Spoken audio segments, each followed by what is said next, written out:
one. It's the Opperman Report. Join digital forensic investigator and PI Ed Opperman for an in-depth discussion of conspiracy theories, strategy of New World Order resistance, high-profile court cases in the news, and interviews with expert guests and authors on these topics and more. It's the Opperman Report. And now, here is investigator Ed Opperman. Okay, welcome to the Opperman Report. I'm your host, private investigator Ed Opperman, and this show is brought to you by emailrevealer.com. Go to emailrevealer.com. You get a copy of my book, How to Become a Successful Private Investigator. You can also hire me for all kind of stuff like asset searches and locates, and even an online infidelity search. Also, check out OppermanReport.com. We have a special members section there with all kind of exclusive documents. As a matter of fact, we got to just put up a document on there. Speaking of our guest today, we put up a document on there last night. A letter from Jeffrey, the convicted pedophile, Jeffrey Epstein. We have a letter from his attorneys describing how Jeffrey Epstein, according to them, was helped found the Clinton Foundation. How do you like that? Okay, so we got that letter there from Epstein's own attorneys. OppermanReport.com. We got a lot of exclusive content, exclusive shows, and also documents. We got a really special guest, someone I've been looking forward to. He's a retired Secret Service agent, Gary Byrne. His book is Crisis of Character. A White House Secret Service officer discloses his firsthand experience. Wow, what a long title. Okay, his firsthand experience with Hillary, Bill, and how they operate. What do I call you, Officer Byrne? Gary's fine. Gary, okay. Mr. Gary Byrne, tell us about yourself. Who is Gary Byrne? Well, I'm from the outskirts of Philadelphia. I was raised mostly in Virginia, and I started my career in law enforcement with the U.S. Air Force, and then I went to work for the Secret Service Uniform Division. I was there for 12 years, and then after we were attacked on 9/11, I transferred from the Secret Service PD to the U.S. Air Force. Okay, so, and then how long did it take you to get into the White House? Well, when I first went to work for the Secret Service, as soon as I graduated, I worked at the White House. All the uniform division people, the uniform division guys in the Secret Service are the guys that you see in uniform around the outside of the White House, inside the White House, in the West Wing, the mansion, and they have fixed posts. They're also the emergency response teams for the Secret Service, the White House, the Vice President's president. They're also the sniper guys, and they do metal detectors for the President and the Vice President all over the world. So now, for a uniformed law enforcement officer, that must be like a dream job, right? It was. It was incredible, and I'm so grateful for it. Although, you know, as I wrote the book, The Crisis of Character, the original title, actually, not many people know this, and I haven't talked about it much. The book was supposed to be more about my life. I mean, it is about my life, but it now focuses more on my time with the Clintons. But the original title was called Fence Jumpers to Hijackers.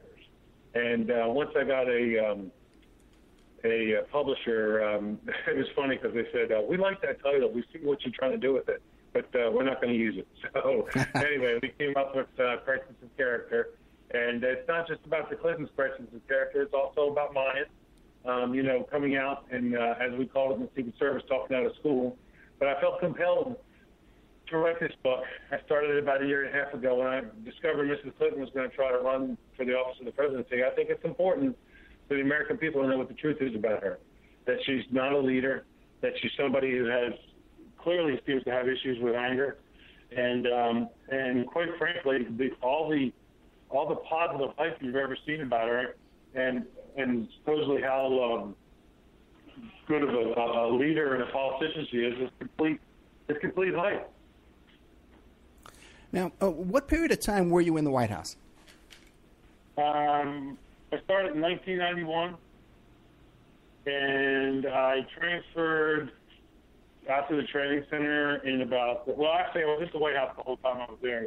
I was full-time from 91 to like 98 roughly, and then but even when I was out the training center, I had to come back every weekend and cover duty at the White House. So once you get in the uniform division, the White House is you'll basically work yourself to death there. Hopefully you'll retire before you work yourself to death. So. That brings up another thing. Now, when you left the Secret Service, you left under good terms. You weren't. Oh, absolutely, yeah. Absolutely. They love me, and I love the job. And when I talk about the Secret Service in the book, I talk about some negative management style, but that's not about the individual people. Now, clearly, since I've written this book, some people have come out and trashed me, and I understand that. Generally speaking, Secret Service people aren't supposed to write books. But the truth is, agents have written books about their details and about the stuff that they did in the Secret Service for years. The difference is I'm a uniform division officer, and that seems to bother them. And the other thing is the idea that I didn't have access to the information that I write about in my book. Here's the thing. I'm the first. Here's my claim to fame, and I got to tell you, it's nothing I ever want to put on my resume, but here it is. I was the first Secret Service uniform division officer to ever be compelled to testify against the president in a criminal case. I was compelled to testify against President Bill Clinton in the Monica Lewinsky scandal 6 times. Eventually, I was ordered to testify by Supreme Court Justice Rehnquist. So the idea that anything in this book is anything other than the truth is ridiculous. Who would put themselves under this kind of scrutiny if it wasn't true? And a lot of my information in the book is testimony, sworn testimony. So there's no shortage of mainstream media people trashing me, but they've also blacklisted me. So they don't have any problem with people like on TV shows like The View and news reports of trashing me and calling me a liar. But they won't give me the 10 minutes that I need to go on there and tell my side of the story and set the truth right. So I just find it kind of ironic that they're busting under pressure from Mrs. Clinton's campaign. She's running to be president of the United States, and she's squashing my First Amendment right. And I can't prove it, but it is what they're reporting in the news that's happening, and I believe it's certainly the modus operandi of the Clinton machine. Okay, well, if you're familiar with the Lewinsky case, then you would also be familiar that you're not the first person to come under harassment and threats and intimidation by the Clinton machine. Not at all. You're right. It's the wrong list of people. Yeah, just recently I had Kathleen Willey on the show. Now, did you know Kathleen Willey? You know what? I remember seeing it. I remember when the story broke. I got to tell you, this is one of the ones that really hurts me. That woman, she believed in the Clintons. She was a volunteer for them. She helped them out. She got to the point in her life where she needed a paying job. Her husband was sick. So right. she had enough clout there to actually get an appointment with the president. And she goes over there asking for a favor. What does he do? I told her what she said, and I believe her. He tried to molest her or sexually assault her, gropes her. And I find that incredible. And if here's the thing. If Kathleen Willey told that same story, walked in any police station in the country and told that same story, there'd be a bulletin put out for that person, and they would find them and do an investigation. But it's Bill Clinton. He gets a pass. And then Mrs. Clinton and all the other little Clintonites line up behind them and trash the victim. And it's incredible. I'm also doing, as a matter of fact, on Saturday, I'm going to be doing a show about Vince Foster, and I have Patrick Knowlton, who was a witness. He discovered the body of Vince Foster in that park over there, and he went through some troubling times after that. I'm very familiar with the incident. Okay, so you must be very familiar with what went on in the White House during the days of Vince Foster. Give us a little background. What do you think happened there? So, before I'll be glad to tell you anything I know. Before I start, have you ever heard the name of UD officer Hank O'Neill? No. So, if you get a chance, look up Hank O'Neill on C-SPAN and watch his testimony. So here's the story. As soon as Vince Foster's body was found and identified, and the FBI was notified, the first thing they did was they called the Secret Service and asked the Uniform Division to post an officer outside Vince Foster's office in the West Wing in the legal counsel space. So they posted Officer Hank O'Neill. And Hank O'Neill was a good guy, man. I just can't tell you. It's so hard to describe to you the type of officer. This is a guy that had been there a long time. He was the go-to guy. Listen, the chief got a message that the guy out in front of Vince Foster's office, he picked Hank O'Neill. That's the kind of guy he was. So Hank's standing post there, and shortly after, he gets there, Maggie Williams, somebody who worked with Mrs. Clinton, shows up. And I'm not anti-Maggie Williams. I had interactions with her. She was a nice person. But I know these things to be factual, and they were wrong. And they tried to get into Vince's office and clear it out. And eventually they badgered Hank so much and forced their way in there. And when he contacted our higher-ups, they said, well, let them in there, but keep track of what they're taking out. So he did. It ended up, again, another Clinton scandal. Poor Vince Foster kills himself, and it turns into this huge scandal because they couldn't follow directions. The Clintons are famous for these big government programs, but they can't follow the simple directions of police officers. They want all these rules and regulations for everybody else, but not themselves. It's one of the themes in my book that there's two standards. There's a standard for me and you, and there's a standard for them. So Hank watches what they take out, and they took out approximately 3 boxes full of stuff. And the investigation gets underway, and they subpoena Hank, and he tells the truth of what he saw. Then he ends up in Congress being ripped apart by the Democrats in Congress, and it was wrong. But I will tell you this about Hank's experiences. What I saw happen to Hank, I knew was going to happen to us when the Lewinsky story broke. So here's just another example of the Clinton machine. They jump from one scandal to the other. And the latest one is the email server. But as far as Vince Foster's death is, it was sad. It's clearly, this is one thing I will say about him. I didn't know him well. I used to see him around. The first time I saw him, the first thing that popped in my head was, here's a guy that does not want to be here. He looked so uncomfortable and so unhappy. He just didn't look like he wanted to be in his own skin. He looked miserable. And it was sad to watch it happen. What about allegations of an affair between Hillary and Vince Foster? I had heard that before, but I have no proof on it. I heard the same rumor that you had, but I don't really talk about that in my book, just because I don't really have any proof of it. But I had heard it, yeah. So now you had heard this while you were there working before the suicide. Oh yeah, and certainly the rumor circulated after his suicide too. Okay, so and then you're telling me that there's no doubt that items were removed from that office after the office was sealed by Secret Service. Yes, that's true. If Hank O'Neill said it happened, it happened. Like I said, if you get a chance to watch his C-SPAN testimony, you'll see what I'm talking about. Okay, I'll look it up and we'll attach it to this interview. Now, isn't that in itself a crime? There's a probate, and when there's a bot, right? Listen, when it comes to these guys, nothing seems to be a crime. One of the other things I talk about in my book, Crisis of Character, is how the Clintons tried to turn the FBI into their own private detective agency. And one of the FBI had a liaison that worked in the White House complex. His last name was Aldrich. And I didn't know him real well, but I knew him, well enough to say hi to him. And we passed the time once in a while, like, hi, how you doing, on West Executive Avenue, or a couple times outside my post, outside the Oval Office. And he told me one time, and I heard it from some superiors, actually, that he interacted with, and some other officers, that he was complaining about the Clintons thought the FBI was their private investigation service, and they were asking for all these files. And he kept telling them, you can't do that. And as soon as he would put any pressure on them to say, look, we can't do that, they would go over his head, contact somebody at FBI headquarters, and then they'd badger him into doing it. And eventually it became another scandal, the Filegate scandal. And again, they just going to jump from one scandal to the other. And anybody who believes that a Hillary Clinton administration will be any different, all they have to do is go back a day and a half to what the FBI director just told us about the email scandal. Sir. Yeah, there's live, as we tape the show, there's live hearings going on right now in Congress, and they have Director Comey sitting there.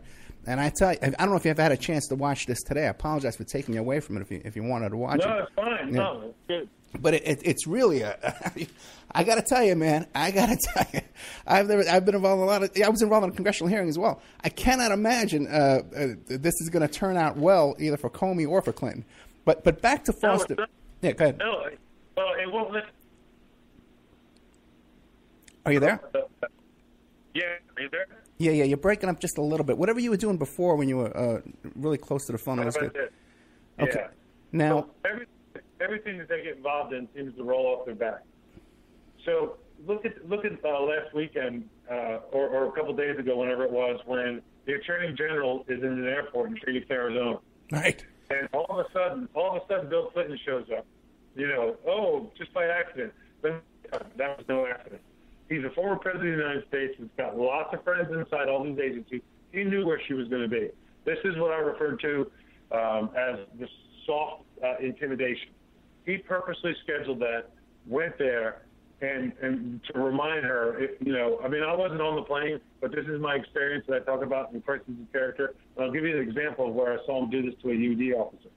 Soft intimidation, where he shows up, and he wanted her to remember how she got her start, that he appointed her as a judge years ago. And who knows what they talked about, but the fact that they were together for half an hour, and they're both claiming they were talking about the grandchildren, is pure hogwash, in my opinion. And why were they so adamant to keep the agents that were putting them away? Because they were doing something wrong. And I'm not accusing the Attorney General of doing anything wrong, but I'm telling you, whatever took place there, the optics are horrendous.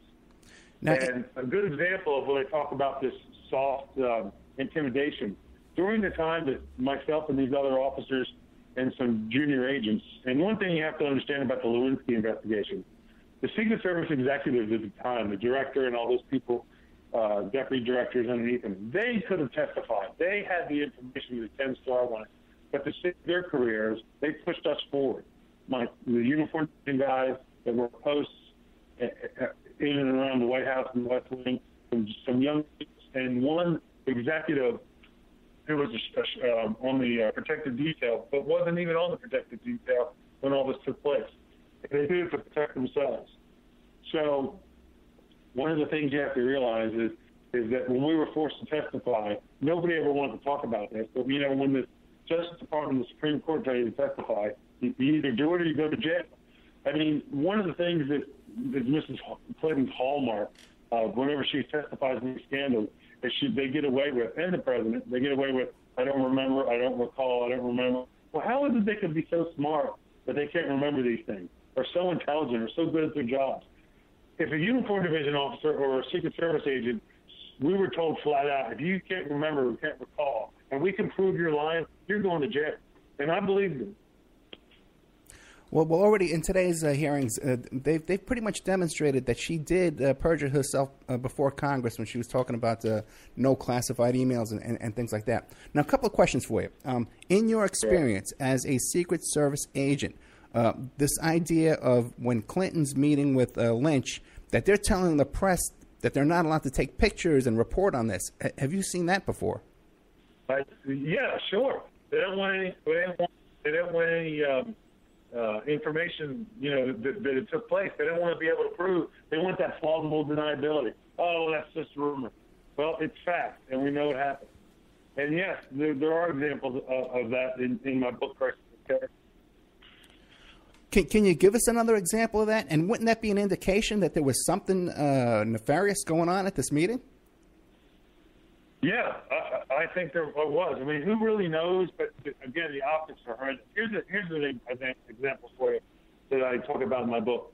One of the first times I ever saw this, and I only saw it during the Clinton administration, was, the uniform division does the metal detectors for a president, the first family, when they go and do these, like they go to let's say they come to your state and they're going to talk at the convention center. So we do all the security and the metal detector. Sure. So we were doing this particular event, and the President Clinton was running late as usual, about an hour late, and the arena was just about full. But one of the administration's things, they always wanted to get as many people in there as they could, so they could make him look like the most popular president ever. And they talked about this too. So just about the time before he comes on, some staffer walks up to me and says, "Hey, shut the metal detectors off." And I looked at her like she was crazy. And they're like, "What?" And I said, "Yeah." He said, "Shut the metal detectors off." I said, "That don't work for you. Get away from me." So a little while later, she comes back and she's telling the sergeant to shut the metal detectors off. She's yelling at him. And the guy looks at me like, she's crazy. And so eventually an agent comes over and says, "They want you to shut the metal detectors down." And I said, "Well, I'm not doing it. You guys can do whatever you want. I'm not shutting down the metal detector." So I kept screening people. they were discussing it back and forth. And finally, the sergeant came over and said, shut it down. I walked over to the agent and said, give me a name. And he said, what? I said, I want a name of somebody in the Secret Service who's telling you it's okay to turn these metal detectors off. And he goes, well, it's not that big of a deal because anybody that walks in there now, they'll be at the back of the crowd. And I almost fell on the floor. I'm like, oh, so nobody's smart enough to weave their way in with a handgun that slips in and get up to the stage? So he gave me a name and I wrote it down. And so sometime later when we got back and we wrote reports on this and complained about it, they all tried to deny. Oh, no, we didn't say that. We didn't do this. When it got up to the shift leaders, the guys that run the president's detail, the assistant director for protective operations, and the special agent in charge, they knew nothing about it, and they were appalled. But again, everybody denied it. Oh, it never happened. I misinterpreted what they said. It was BS. We know what they wanted to do, and it was ridiculous. And that's an example of the Clinton machine putting their own lives at risk. Yeah, I've actually covered the Clintons, Hillary, when she did her rallies here, and I've been through those metal detectors. I've done that. And as a matter of fact, it's kind of funny, too, real quick, is when I left early, I couldn't take it. I couldn't take the screeching. And when I left early, the guys in the uniform at metal detectors, they says, hey, you can't come back in. And I says, I don't want to. And they all left. So, yeah. So it's got to be the same thing. So now, she was unliked by her security staff, correct? Yeah, well, she treated the Secret Service and the staff members in the military that worked there terribly. Here's the story I like to people, and this kind of an idea of why I get so aggravated, about her behavior. One time when she was walking down the West Colonnade on the way over to the West Wing, and one of my coworkers, he's been on the job about a year and a half, he's walking toward her. He's the First Lady, and she's walking with a staff member. He looks her in the eye and says, good morning, First Lady.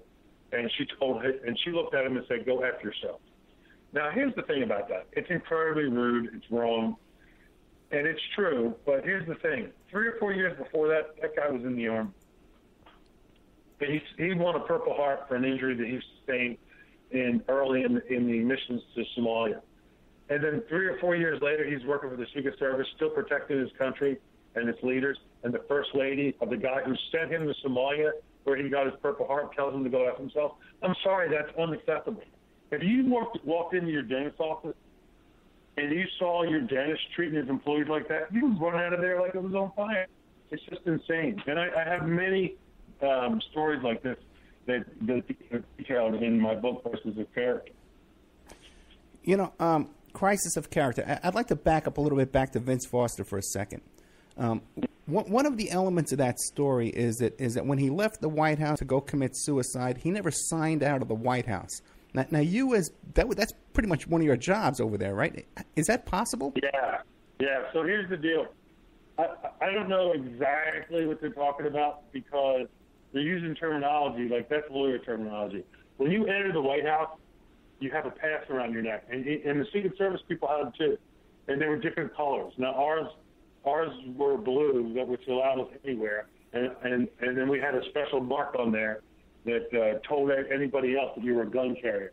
For instance, the FBI agent Aldridge that worked in the White House complex, his pass had that little mark on it that let us know that he was a gun carrier. And anyway, although Aldridge didn't carry the gun all around the complex, but under certain circumstances he could. But so Vince had a West Wing pass. It was blue and would have had a W on it. And when you come in, you show it to the officer. And in some cases, at some posts, you actually swiped it. It had a chip in it, and then it recorded information. Now, when Vince left, he didn't necessarily have to swipe it. He could have walked out a vehicle gate that was open, or just walked out a gate that wasn't, where the officer just opened it for him. And the truth is, if anybody recognized him as being a senior staff member, they might have just opened the gate for him and let him out. Okay, so you don't find anything odd or suspicious about that, then? Not in that context, but again, I don't see the whole picture with this particular incident. Just recently, it's been revealed. You're familiar with the story about Jeffrey Epstein, right? About the Clinton Foundation Well, not just about the Clinton Foundation, but the fact that Bill Clinton flew on Jeffrey Epstein's. This guy's a convicted pedophile, and he flew on his plane 26 times, which is double what we previously thought. But now it came out that 4 of those times he had to sign a waiver saying, "I don't want Secret Service protection with me." Are you familiar with that? Right. Yes, I'm very familiar with that process. It's called signing off. And I know other protectees have done it for certain reasons. You don't want the protection, you have to sign off on it. You have to sign a legal document saying that you and or the law, Congress, can't hold them responsible. You walk away from your protection. And yes, I am familiar with that process.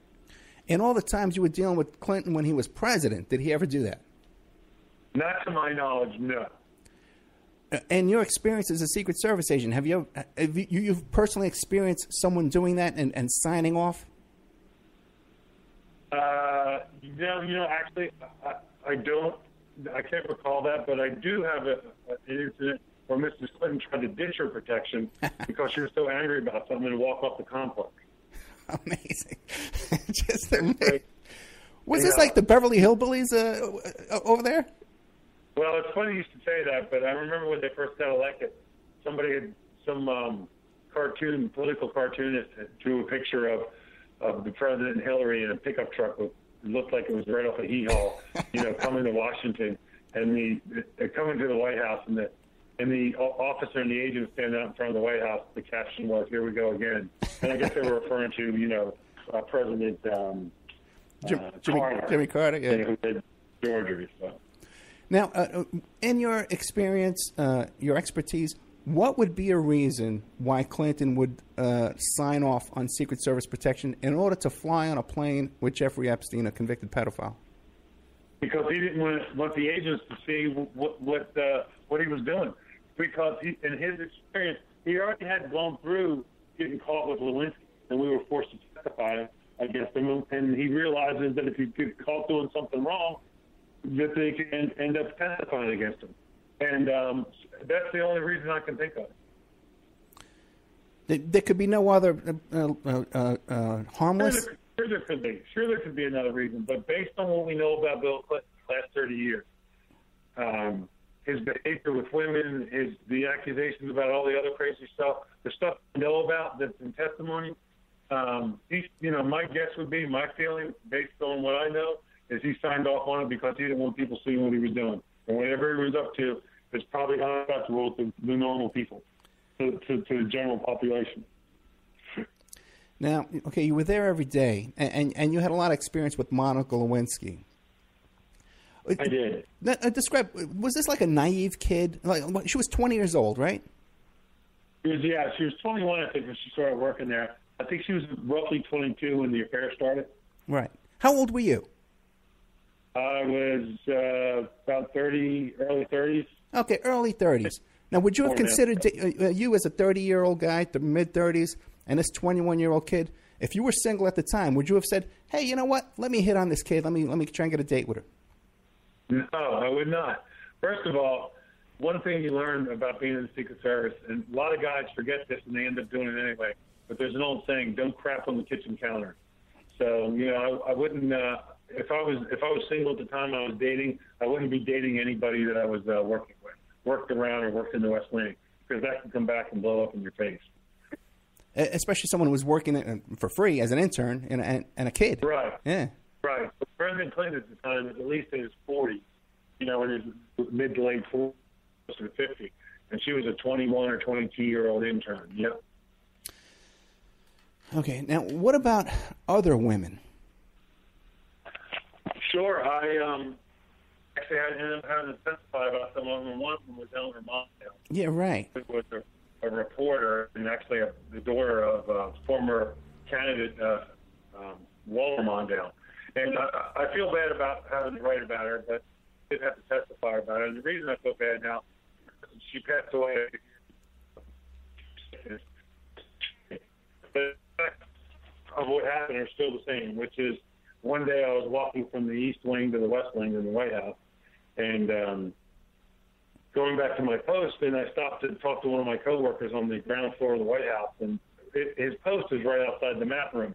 And the map room is a pretty historical, famous room He became really famous during the Second World War, where they put maps. Anyway, a Navy steward shows up while we're standing there talking, and he goes to walk into the map room to bring President Clinton a clean shirt. And when he opened the door, he was looking back at us in the hallway, and we were looking at him.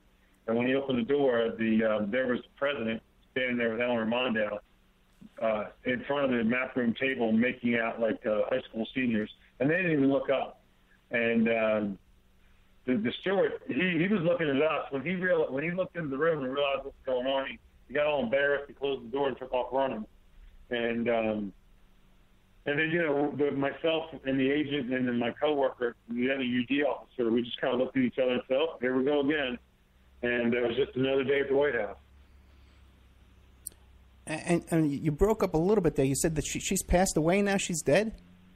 Yeah, Eleanor Mondale, unfortunately, succumbed to cancer, I believe.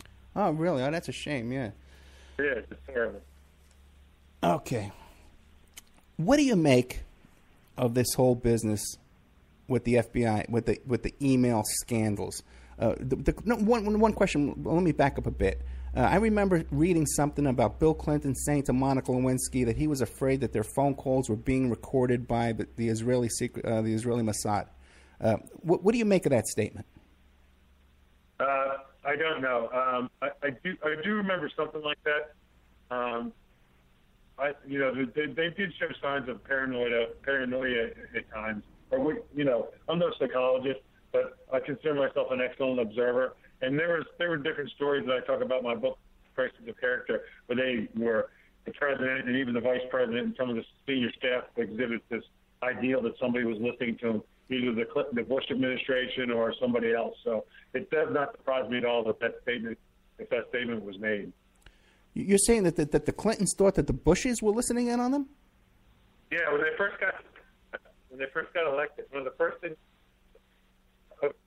before they got there, maybe not quite 3 years, probably 2 years, the Bush administration replaced the entire phone system at the White House. And you can imagine there are many, many telephones at the White House complex. The old executive office building, the White House itself, the Treasury Department on the east side. Anyway, they replaced it with this.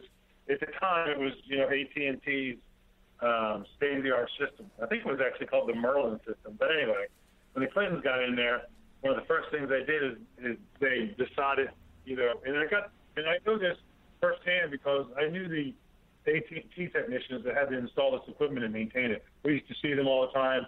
They had special passes that allowed them to go to certain areas. We had to escort them. So I know this to be fact that they were told that the Clintons wanted to replace the phone system because they thought the Bushes, because they installed it, that there was some kind of listening system. That they were paranoid about their phone calls being listened in. So, which was ridiculous. And but here's the thing: they ordered it done and didn't even think about how to pay for it. Like they went all these big government programs, but they don't follow any of the rules. So they installed the system, AT&T, they get it all installed, and then they ask for payment, and they're like, "What do you mean pay for it?" They had the money for it, and it was crazy. So the Clintons actually thought that the Bushes were wiretapping their phones inside the White House. Yeah, the Bushes and the Republican Party, but absolutely, that's what the technicians said. They were paranoid about it. And after working there a while with them, I have no problem believing it. Okay, I'd say that's pretty good. So then, what do you make of then? What do you think her motive was for having this private email server in her basement and this kind of stuff? Well, two things. One, she wanted the ability to control what gets out to the public. Right. Two, she wanted the ability to delete anything she wanted at any time and destroy it without anybody knowing. And listen, nobody that works for the government, especially somebody who, again, this is an example of the people that support her say, "Oh, she's so smart and she's so great and she's a great leader." She is. The federal government doesn't understand that you cannot use the server outside the system, the government system. And one of her statements, one of her many statements and lies about it was she tried to say at one point, well, she wanted to use her own server because the government system was so slow. So if you're this great leader, fix the government system that's slow improve the computer servers and email system and get it working the way it's supposed to be. But no, what does she do? She sets up her own server. She lies about it. She lies about lying about it. She blames it on other people, and then when she gets caught doing it, they keep lying. Everybody else did it. Well, no, not everybody else did do it. And the other secretaries of state did it. No, they didn't. And then it was somebody else's fault. And then eventually, as we saw yesterday or the day before, the FBI director named 5 times that she lied. And now he's testifying about how she lied to Congress as we speak. There's nothing that they get involved in that she is not willing to lie about. That's been my experience. And if your listeners are nice enough to read my book and do a little studying, no matter how young they are, they'll see that this continuous circle of scandal, lying about it, deflecting it, and blaming other people is just the way they do business. Just recently, it came out this week, I think it was Uma Abedin said that daily Hillary Clinton would take her calendar, her schedule for the day, and put it in a State Department burn bag to be burned. Did you ever see anything like that? Yes, there is a process. I saw this at the White House. Now, I didn't work at the State Department, but there was a process at the White House. And Mrs. Clinton, when he used it when she was there, or had the opportunity to use it, where around the West Wing and the working spaces, there's these burn bags. They look like big paper trash bags you might clean your yard up with in the winter or the fall. Right. And they have an orange stripe on them, and it says classified or something on there. And every day, twice a day, a uniform division officer goes around, collects these burn bags, staples them closed, and then takes them over to the incinerator, and they're burned. So that is a process. Okay. I also had Sally Miller on the show. She was one of Clinton's mistresses way back when she came out in the Troopergate. What was her name? Sally Miller. Oh, sure. I remember her stories, and yeah, the beauty queen. Yeah. Now she said to me a lot of stuff. As a matter of fact, she came on my show. It was the first interview she did in 20 years. Now she came on the show and she said that they were both drug users. Any indication of that? I'm sorry, what was that? She said that they were both drug users, cocaine, marijuana, that kind of stuff. Did you see any indication of that? Right. Now, I never witnessed any of that, but I did see something years ago, and actually we edited it out of the book eventually, just because for space. But years ago, when he first got elected, he had this brother. He had a brother named Roger. Right. You may have seen him or two. So some news goes to this nightclub where Roger's in this band. You know, people, and Roger gets a few drinks, and the reporter asked Roger, does his brother use drugs and cocaine? And he said, the only thing my brother won't store up is the white line on the side of the road. Now, I saw this on TV one time and never saw it again. But, other than that, I never saw any evidence of drug use by Mr. and Mrs. Clinton. There was some issues with drug use of some of the younger staff people, and that got straightened out pretty quick. Yeah, people should note, too, that Roger Clinton was actually convicted of possession with intent to distribute a pretty large amount of cocaine, and he was pardoned by his brother. Okay. Yeah, now, that's it. What about Hillary now? She has a reputation of being she can drink you under the table. Yeah, I don't have any experience with that either. Really? Yeah, I've never seen her drink anything you come to think of. So I don't really have any. It's not like I socialize with them, and even all the events I ever worked for them. Like I never saw her personally. I never remember taking a drink. Me personally, I never saw it. Okay, well, there you go. That goes a lot to your credibility. That when you haven't seen it, you come right out and say, "Listen, I haven't seen it." Sure. What about the hot sauce, the famous hot sauce? She claims she carries in her purse all the time. Have you seen that? No, I have not. I did hear the story, but I've never seen it. Okay. Boy, the audio is so bad. They should have. Maybe they can have a congressional hearing to see to get to the bottom of this hot sauce claim. Yeah, well, don't hold your breath. No. Oh, okay. Now the FBI investigated the Clintons with the email server and stuff like that, and this is pretty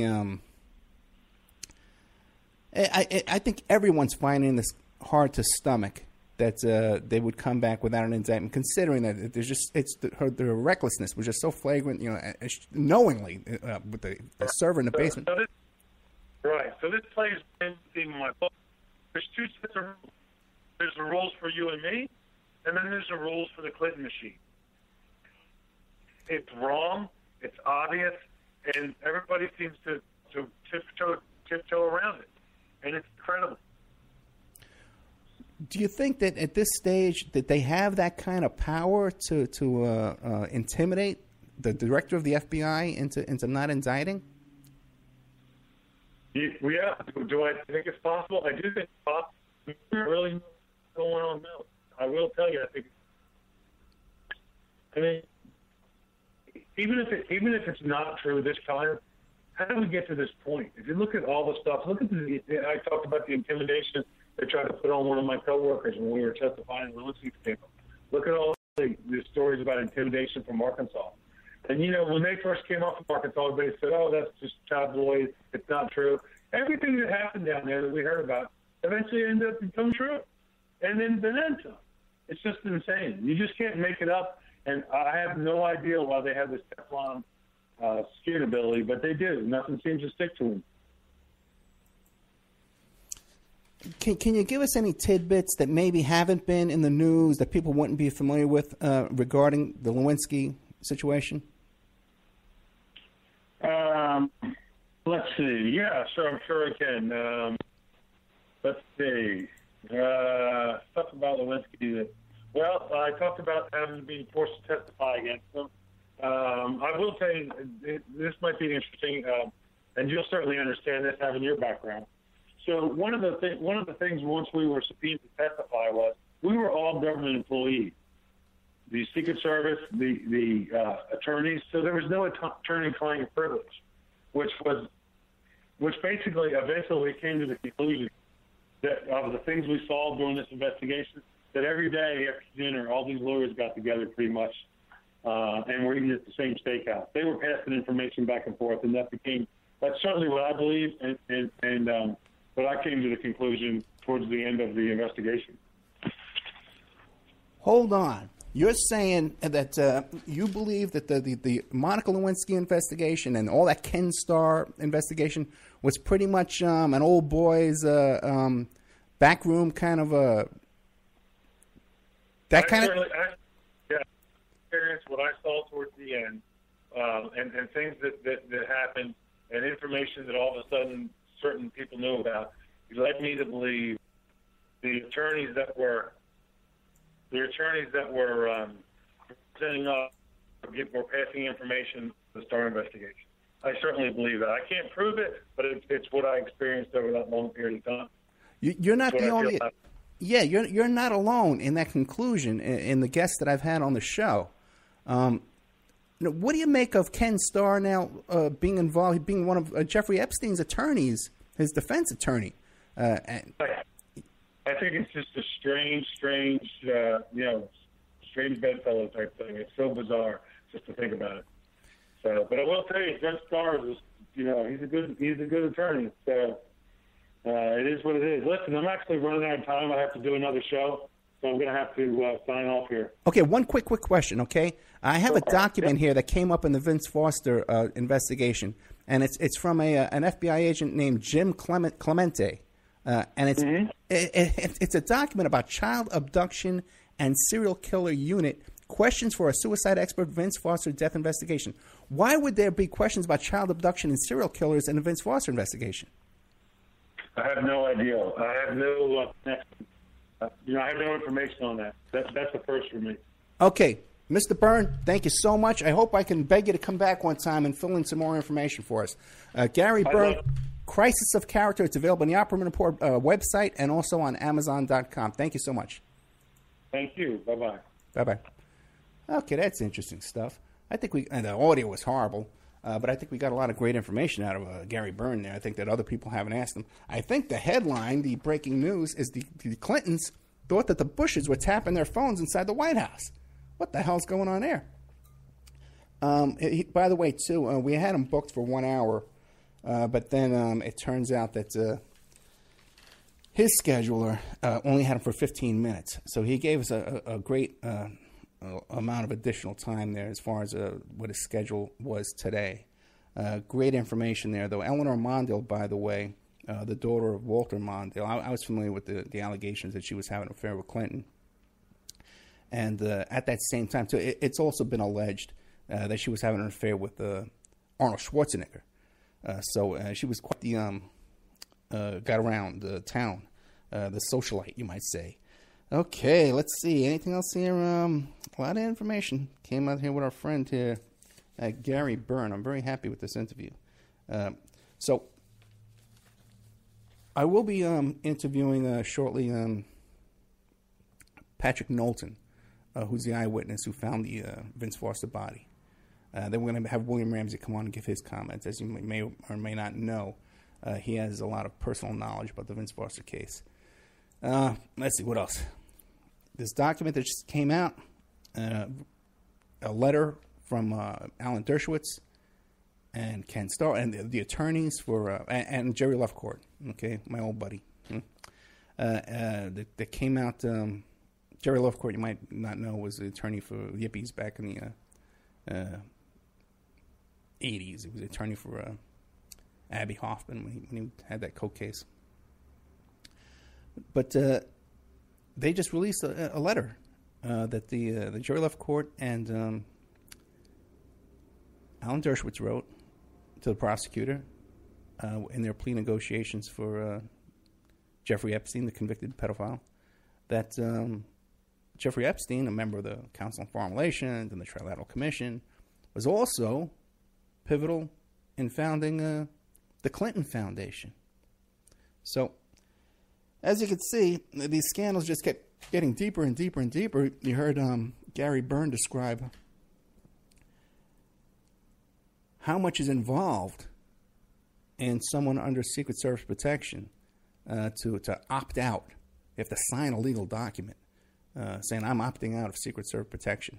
And we know for a fact that former President Bill Clinton did that 4 times in order to fly on a private plane with a convicted pedophile, Jeffrey Epstein.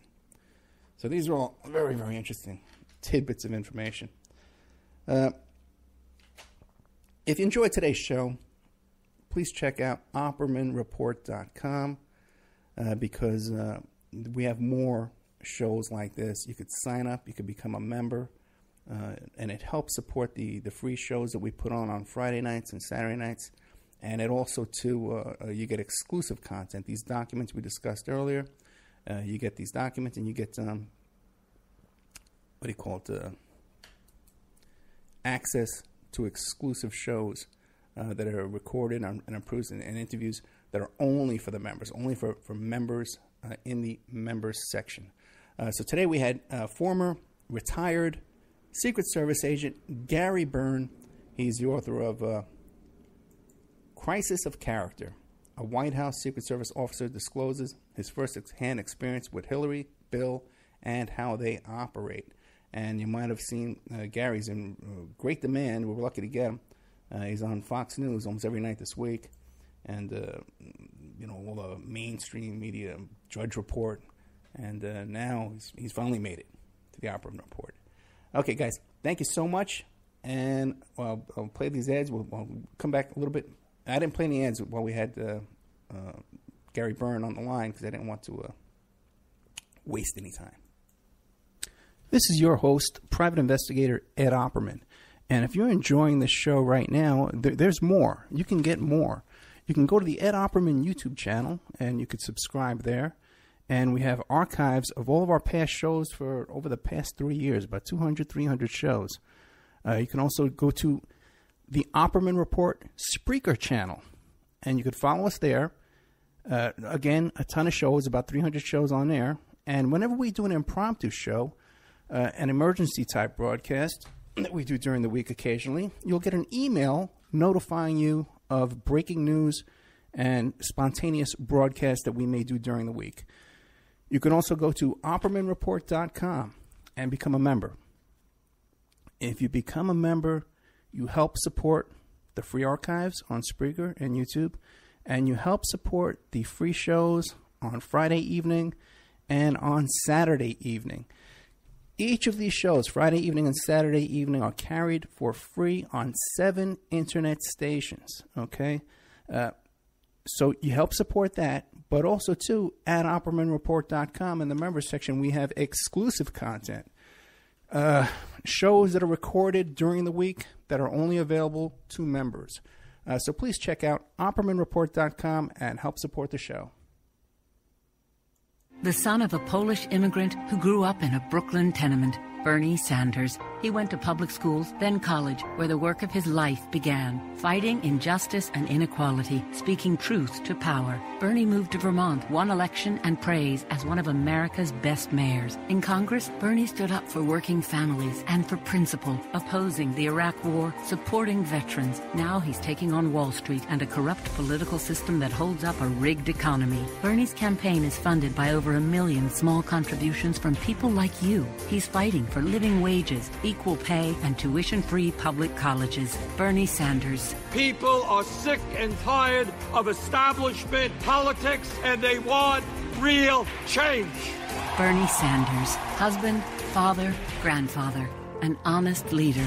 Building a movement with you to give us a future to believe in.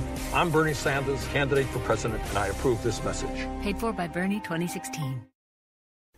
Check out strawmanmusic.com. Sean Duff is our webmaster here at the Opperman Report, and he's a very talented musician. He's part of a band called Strawman. They're based up there in Canada. Don't hold that against them. These are like-minded folks. If you like the shows you hear on the Opperman Report, you'll like the music that they have over at strawmanmusic.com. Enough is enough. Wall Street's greed and illegal behavior drove this country into the worst economic downturn since the 1930s. And then, after getting a huge taxpayer bailout because they were too big to fail, it turns out that 3 out of the 4 largest banks are bigger today than they were before we bailed them out. That's crazy. I'm Bernie Sanders. My plan: break up the big banks who are strangling our economy and make them pay their fair share of taxes. Then we can invest in the middle class, expand Social Security, and provide universal college education. I'll rein in Wall Street behavior so they can't crash our economy again. Will they like me? No. Will they begin to play by the rules if I'm president? You better believe it. I'm Bernie Sanders, Democratic candidate for president, and I approve this message. Paid for by Bernie 2016. You know, you can get a copy of my book, How to Succeed as a Private Investigator, if you go to my website, emailrevealer.com. Now, this is a limited edition book, okay? And you can get a signed copy of this book, and it'll be personally autographed to you or whoever you want to give the book to as a gift. Once you have my signature on that book, you can copy the signature and put it on checks and pass them all over the world. Emailrevealer.com. Get a copy of my book, How to Succeed as a Private Investigator. He's fought injustice and inequality his whole life. Bernie Sanders. As a college student, he was arrested for challenging segregated housing. Bernie marched with Dr. King and thousands of others for civil rights. In Congress, Bernie stood up for working families on health care and jobs. Now he's taking on Wall Street banks and a corrupt political system that keeps in place a rigged economy. Bernie Sanders, a reformer who believes in ending racial profiling and mass incarceration so the justice system works for everyone. Bernie Sanders. There is no president who will fight harder to end institutional racism and reform our broken criminal justice system. Bernie Sanders, an honest leader building a movement with you to give us a future to believe in. I'm Bernie Sanders, candidate for president, and I approve this message. Paid for by Bernie 2016. Okay, welcome back to the Opperman Report. I'm your host, Private Investigator Ed Opperman. We just spent the past 45 minutes with Gary Byrne, retired Secret Service agent, author of the book Crisis of Character. A White House Secret Service officer discloses his firsthand experience with Hillary, Bill, and how they operate. A lot of great information came out there. Oops, I just screwed up. Want to promote William Ramsey, producer of the Opperman Report, and part of this group, Occult Investigations, just released the new book, Children of the Beast, Abomination and Prophet of Evil. And it's about all the people that were influenced by Aleister Crowley throughout history and more recently. As you might know, William's written some great books about the West Memphis 3 and about 9/11. Incredible work, incredible information. So now his new book just came out, Abomination. Oh no, the old book was Abomination, Devil Worship, and Deception in the West Memphis 3 Murders. But this newest one is all about Crowley directly. Also, too, I want to support my friend Dave Miller, who is the head of Adventures in Life Ministry, who is going down to Mexico now to distribute these water filters. So it's ailministry.org, or you can go to Facebook, Adventures in Life Ministry, and find out Dave Miller and help support their work they're doing down there in Oaxaca, Mexico. Working on that film about Hank Harrison, and I'm going to be. I have to hire an assistant who knows a little bit more about filmmaking and editing and putting all that together for me. I need to spend a couple of days solid working on that. I'm going to need to hire an assistant for that. So I'm going to be updating the GoFundMe Opperman report about the film equipment. I'm going to update that for a couple of days work, to hire an assistant to come in here and help me with that, to get all that going, because I know I've been very lax in getting that completed. So if you're interested in seeing that work on a Hank Harrison, the father of Courtney Love, check out Opperman Report. A GoFundMe/Opperman Report, and see if you can make a little donation there to help that cause going there. I'm going to work on that this week. Got a lot going on. Oh, by the way, too, I've taken over the reins at awakeradio.us. Awake Radio was a station that was founded by Granada Steve in the UK many years ago.